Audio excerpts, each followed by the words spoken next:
دیکھو کنفیوژن کسے کہتے ہیں. دیکھو ہماری کرکٹ ٹیم تھی, اس کا نام تھا فرینڈز کرکٹ کلب. ہماری ٹیم تھی, بچپن میں اوپنر جایا کرتا تھا اور چوکے چھکے بھی لگایا دیا کرتا تھا, کبھی کبھار, زیادہ نہیں. لیکن مجھے بھیجتے تھے جب چوکے چھکے لگانے ہوتے تھے.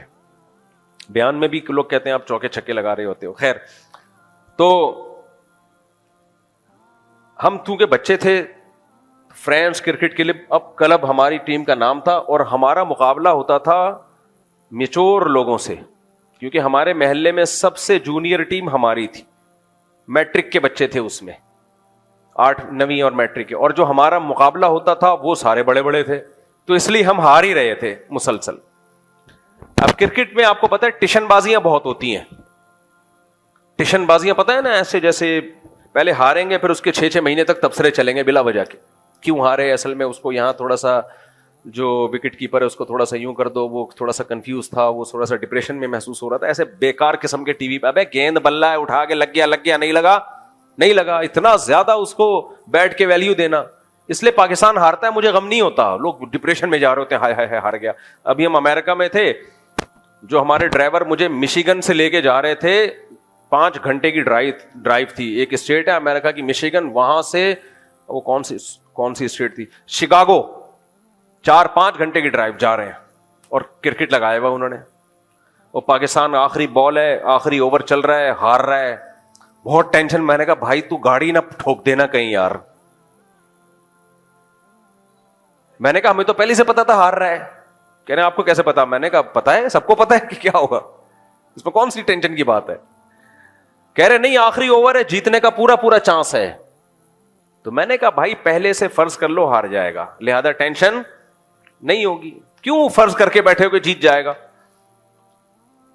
اب وہ پٹھان تھے ہمارے دوست, ڈرائیونگ کر رہے, پشاور سوات کے تھے, یوں جا رہے کہہ رہے اسٹریس ہو رہی ہے مجھے مفتی صاحب. وہ باہر گیا, پھر نا پتہ نہیں آؤٹ ہو گیا کیا ہو گیا, ایسے یوں نا, ہاں مفتی صاحب ہار گیا پاکستان. میں نے کہا یار مجھے شکاگو پہنچا دے, میری وہاں سے فلائٹ ہے. میں نے کہا دیکھو جنگ میں ہارا ہے یا جیتا ہے؟ کہہ رہے جنگ میں جیتا ہے. بس جو جنگ میں جیتتے ہیں وہ کھیل کے میدانوں میں ہار جائیں. کوئی دیکھو مودی, میں جب بھی انڈیا کے خلاف بات کرتا ہوں, انڈیا مراد نہیں ہوتا, مودی سرکار.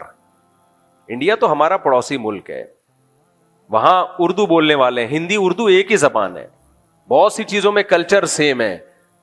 2010-11 تک وہاں کی جو گورنمنٹ تھی وہ پاکستان سے دوستی کی قائل تھی. دونوں ملکوں کے ویزے مل رہے تھے, دونوں ملک اکنامکلی ترقی کر رہے تھے, سمجھوتا ایکسپریس چلائی جا رہی تھی. یہ تو مودی نے آگے بیڑا گرک کیا ہوا ہے. تو ہندوستان کے عوام کو اگر ہندوستان کو بچانا ہے تو مودی کو ہٹاؤ, کسی انسان کے بچے کو لے کر آؤ, اس صحیح آدمی کو لے کر آؤ. تو میں نے ان سے کہا, میں نے کہا دیکھو انڈین فلموں میں انڈیا بہت اچھی فائٹ کرتا ہے, اللہ معاف فرمائے, کچھ فلمیں میں نے بھی بچپن میں دیکھی, اللہ معاف فرمائے, توبہ کر لی ہے. تو ہم پاکستانی فلم جب دیکھتے تھے تو اس میں جو مکہ لگاتا تھا نا ہیرو, ہمیں نظر آ رہا ہوتا 6 فٹ دور سے جا رہا ہے وہ مکہ, بھیشن کی آواز ایسے آ رہی جیسے ایٹمی دھماکہ کیا ہے, اور ہیرو نے جس کو مکہ مارا ہے نہیں, یہاں سے گھمایا ہے, اور وہ حبیب بینک کی بلڈنگ سے اڑتا ہوا جا کے کراس کر کے گر رہا ہے. یہ فلموں کا حال تھا ہماری. تو یہ فلموں کی فائٹ ہے, سمجھ رہے ہو. انڈین فلموں کی فائٹ ایسی نہیں ہے. انڈین فلموں میں ایسا لگتا ہے کہ لگ گیا ہے ناک پہ, اور وہ ڈھن کی آواز نہیں آئے گی, تھوڑی سی انہوں نے اتنی رکھی ہوئی جتنی ناک پہ لگنے سے آنی چاہیے. تو میں نے کہا بھائی فلمی دنیا کے وہ ہیرو ہیں, اس میں 2 رائے نہیں ہو سکتی. ریئل لائف میں اس طرح لڑیں. ریئل لائف میں جب ہمارا فوجی مودی کے کسی بندے کو مکہ مارے گا تو ناک پھوڑ دے گا, اور وہی دھماکے کی آواز آئے گی جو فلموں میں آیا کرتی تھی, سچی مچی میں آئے گی وہ. تو ہارنے دو, کرکٹ کے میچوں میں کچھ نہیں ہوتا میرے بھائی. قوموں کی تقدیریں کرکٹ کے میچوں سے نہیں بنتی, میدان جنگ میں بنتی ہیں. ہمارے فوجی کے پاس جذبہ ہے کہ ہم اللہ کے لیے لڑ رہے ہیں, ملک مسلمانوں کا ہے, لڑ کس کے لیے رہے ہیں؟ اللہ کے لیے لڑ رہے ہیں. ان کے پاس کیا جذبہ ہے؟ آپ میڈیا پہ دیکھ لو, ہمارے فوجی کی لاش جب گھر میں آتی ہے تو اس کی ماں کا بیان سنا کرو, کہتی مجھے فخر ہے میرے بیٹے نے اللہ کے لیے جان دی ہے.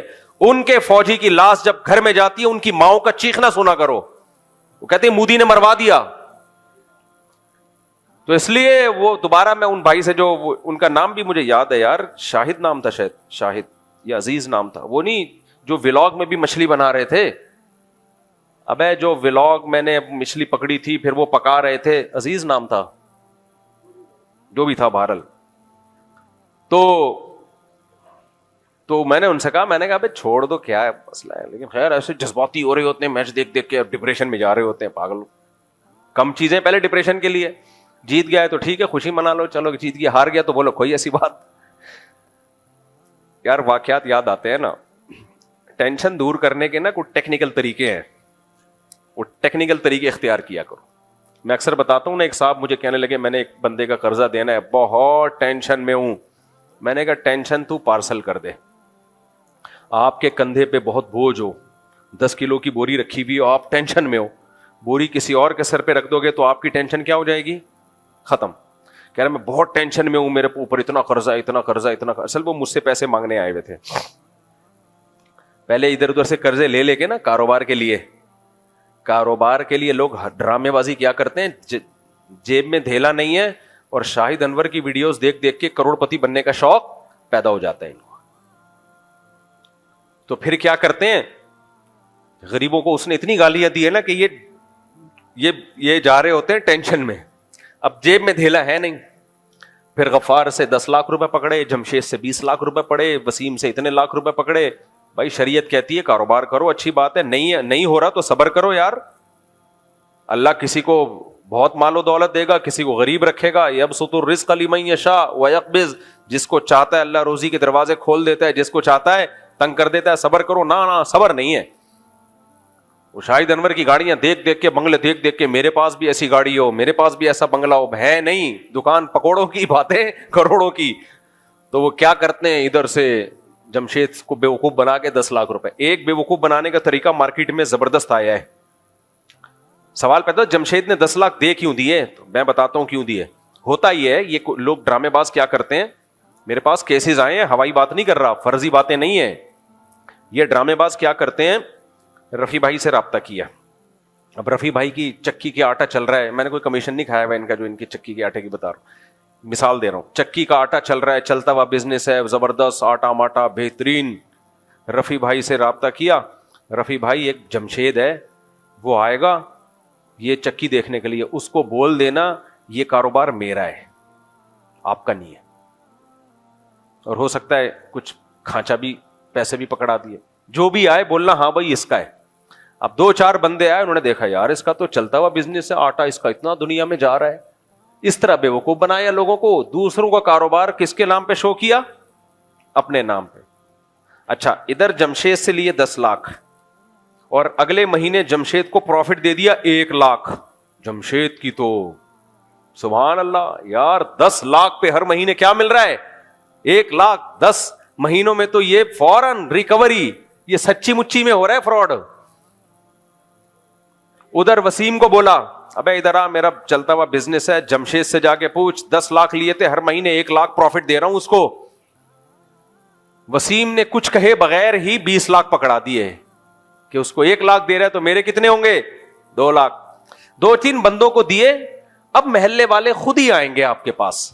اب آپ نے تھوڑے سے نخرے دکھانے ہیں. کیا دکھانے, نخرے. اب آئے گا غفار, یار سنا ہے آج کل بڑا پروفٹ ہے, تیرے چکی کے آٹے چل رہے ہیں. اور صرف ایک بزنس تھوڑی, جوتوں کی دکان میں جا کے اس کو بولا, بندہ آئے گا اس کو بول دینا میرا ہے. کس کا بزنس ہے, میرا بزنس, اپنا نہیں ہے, میرا ہے, اس کے پیسے لے لے تو اتنے. اب 2 بندوں کو تو آپ نے بیوقوف بنایا, باقی خود بیوقوف بننے کے لیے آپ کی خدمت میں حاضر ہوں گے. غفار صاحب آئیں گے, یار سنا ہے تو جمشید کو 1 لاکھ روپے دے رہا ہے. اب میرے پاس فالتو ٹائم نہیں ہے بھائی, میرا چلتا ہوا بزنس ہے, بس کر یار, کسی اور کے پاس پیسے لگا یار, انویسٹر کی بھی کمی نہیں ہے اور میرے پاس جو ہے وہ پیسوں کی کمی نہیں ہے. یار لگا لے یار, بھائی بندی بھی کوئی چیز ہوتی ہے یار. یار ایک تو تم لوگوں نے تنگ بہت کیا ہوا یار, یار میں اتنے پیسے کدھر کھپاؤں گا, مجھے ضرورت نہیں ہے. اندر اندر تو لڈو پھوٹ رہے ہیں کہ لا اپنے جیسے 6 بے وقوف اور لے آ. اندر اندر لڈو پھوٹ رہے ہیں کہ صحیح بزنس. مزاربت میں یہی تو ہوا ہے جو مزاربت اسکینڈل چلا تھا. جو مزاربت اسکینڈل چلا تھا نا, اس میں میں نے بولا تھا یہ مفتی لوگوں کو الو بنا رہا ہے. ایک تو یہ مفتی ہے نہیں, اور یہ مولویوں کو بھی الو بنا رہا ہے, عام لوگوں کو بھی. اور دیکھنا آخر میں کروڑوں روپے لے کے مارکیٹ سے شارٹ ہوگا. یہ وہی ہوا. لیکن ہماری قوم کا دماغ خراب ہے, اب بھی اس کو فیور کر رہے ہیں. کہہ رہے ہیں اصل میں ایجنسیوں نے جب دیکھا نا اتنا پیسہ آ گیا ہے تو پھر ایجنسیوں کو اچھا نہیں لگا. اپنی بے وقوفی کسی اور پہ ڈالو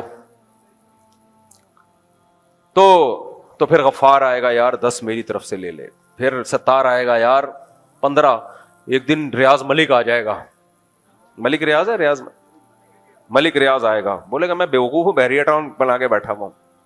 خیر وہ نہیں آئے گا, وہ خود کھیڑو ہے, اس کو پتا ہے کہ اس کو پتا ہے کیسے لوگ چونا لگاتے ہیں. لیکن بے وقوف لوگ دنیا میں بہت ہیں, ایک ایک کر کے آئیں گے, پیسے پھینک کے جائیں گے.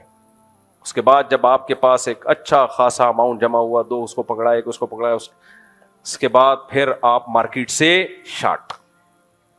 پیسہ تو آپ نے کہیں باہر منتقل کر دیا ہنڈی منڈی کے ذریعے.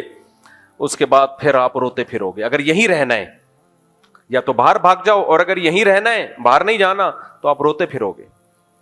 پھر آپ کبھی فلاں مفتی کے پاس, یار میرا اتنا قرضہ چڑھ گیا میرے اوپر, کبھی کسی کے پاس, کبھی کسی کے پاس, خود چڑھایا ہے اور ابھی بھی کھا رہا ہے. کچھ لوگوں پہ تو سچی مچھی کا قرضہ چڑھا ہوتا ہے, لیکن میجورٹی ایسے ہی ڈرامے کر رہی ہوتی. تو جو اس طرح قرضہ کھا کے آتے ہیں نا میرے پاس, کچھ اس میں صحیح بھی ہوتے ہیں لیکن ہوس کے مریض ہوتے ہیں. ڈرامے نہیں کیے ہوتے لیکن ہوس کا مطلب کیا ہے, کچھ بھی نہیں ہے, ادھر سے پیسے ادھر سے پیسے ادھر سے پیسے پکڑ کے بزنس میں لگا دیا اور لاس کر دیا. پھر وہ آتے ہیں بھائی اتنا میں نے کاروبار میں پیسہ لگا دیا, میرا نقصان ہو گیا, مفتی صاحب کچھ تھوڑا سا تعاون ہو جائے گا. تو میں کہتا ہوں تیرا فائدہ ہوتا تو میرے ساتھ تعاون کرتا, تو کیا خیال ہے؟ پھر کہتا میرا دماغ ہے بھائی, پیسہ لے کے لگایا, نوٹ چھاپے, حماقت کی سزا مجھے دینے آ رہا ہے. جب تجھے کچھ تجربہ ہے نہیں, لوگوں کا پیسہ ٹھوک دیا تو نے, اس حماقت کی سزا کی تلافی حماقتیں تو کرے, تلافی کون کرے؟ زکوٰۃ صدقے کے پیسوں سے, وہ لوگوں کی امانتوں سے یا اپنے پیسوں سے. میں نے کہا بھائی لوگ ہمیں اس لیے امانتیں نہیں دیتے کہ تم جیسے بے وقوفوں کے ساتھ ہم کیا کریں, تعاون. میرا اعلان یاد رکھو, کسی نے بھی کاروبار کے نام پہ قرضہ لے کے ڈبویا ہے, نہ میری فاؤنڈیشن اس کے ساتھ مدد کرے گی, نہ میں کوئی زکوٰۃ صدقے کے نام پہ لوگوں کی امانت اس کو دوں گا. بھوک سے مر رہا ہو مر جائے, ہاں بالکل مرنے لگے گا تو 2 نوالے ڈال دوں گا, زندہ رہ جائے بس. وہ تو اپنے خرچے پہ بھی کر لیتا ہے, تو مرنے لگے تو بتا دینا. بھائی ہوس ہے, نوٹ چھاپنے کا شوق ہوتا ہے, کروڑوں روپے کے قرضے میں ڈوب جاتے ہیں, پھر بھیک مانگتے پھرتے ہیں. اور یہ ایک ذہن میں رکھو, ایسے لوگ بھیک لے کے بھی اس کو بھی کاروبار میں لگاتے ہیں, وہ بھی گھر پہ نہیں خرچ کریں گے. دیکھو ہمارے تجربوں سے فائدہ اٹھا لو. ہم نے اسی ملک میں انہی لوگوں میں زندگی گزاری ہے. پیسوں کے نام پہ کسی کے 2 آنسو دیکھ کے مت پھسل جایا کرو, بہت فراڈ ہوتا ہے.